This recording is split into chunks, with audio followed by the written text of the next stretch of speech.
It's pretty easy to send an email or a text, but it can be much more meaningful to receive something in the mail. Absolutely. Everyone loves good mail. Yes. One KELOLAND family is hoping more people will make an extra effort to do that with the help of their homemade greeting and postcards. In tonight's Eye on KELOLAND, Sarah McDonald introduces you to the father and daughter duo behind this creative business. It's a busy afternoon for this father and daughter in Brookings. The two are hard at work creating products for their hand-drawn stationery business, Kevin and Kaya. I've always liked to draw. It's been something that's just a hobby of mine. And so I started to draw, and I would draw the pictures and Kaya would color them. I've always really liked art and stuff, so we wanted to make something creative. As part of their business, the two create greeting cards, stickers, and postcards. They are hand-drawn by Kevin, while Kaya takes the time to color the drawings. Our cards are done with on heavy cardstock. I use pencil and marker, and then she uses colored pencils to give them the color. And then our stickers and postcards are done on the iPad, so we use an Apple Pencil for those.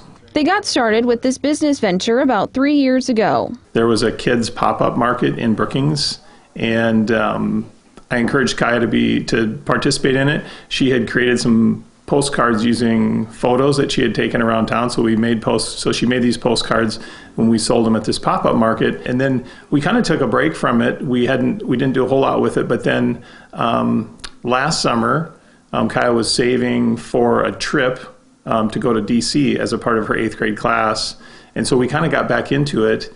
And we started to add more things. So we started to add stickers, and we started to make greeting cards. And the business has taken off. In addition to their website, you can find their products in businesses around Brookings. A couple stores had reached out and wanted our products there right at the first market. So that really encouraged us and got us interested in continuing to do it. I still really enjoy doing it. I think it's kind of therapeutic, and it's kind of a time to take a break, and yeah, it's fun. Kevin says he usually sketches out a drawing in a sketchbook, and if he likes it, decides to turn it into a card. Our inspiration for the cards comes from a lot of different places. Things we like, movies we watch. We try to do a lot of things that are, interesting to the region. So we do a lot of South Dakota stuff. We like to be outdoors, so we do outdoor cards. I think our inspiration comes from all sorts of places. Really, whenever we see something that we think we like, we try, maybe we try to turn that into some type of a card that we think people might like. He also uses an iPad for some designs. When you use an Apple Pencil, you have all sorts of options for brushes. You can use a pencil or a marker or a paintbrush. You can use watercolors. So we have all of these things at our fingertips, really, with one tool. With these unique creations, they hope more people will take the time to send a little positivity to brighten someone's day. I want people to write personal notes to each other. It's just so easy to send a text, but so much more meaningful to get something in the mail. Either way, this is a way for the two to spend time together.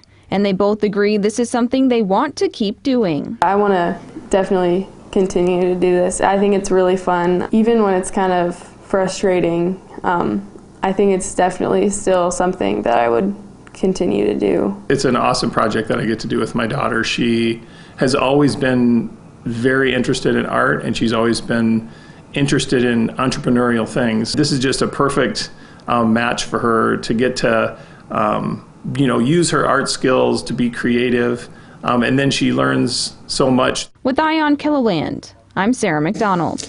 Now, you can even sign up for a monthly subscription where every month you will receive an envelope of greeting cards, postcards, and stickers. You can learn more about that under this story on KELOLAND.com.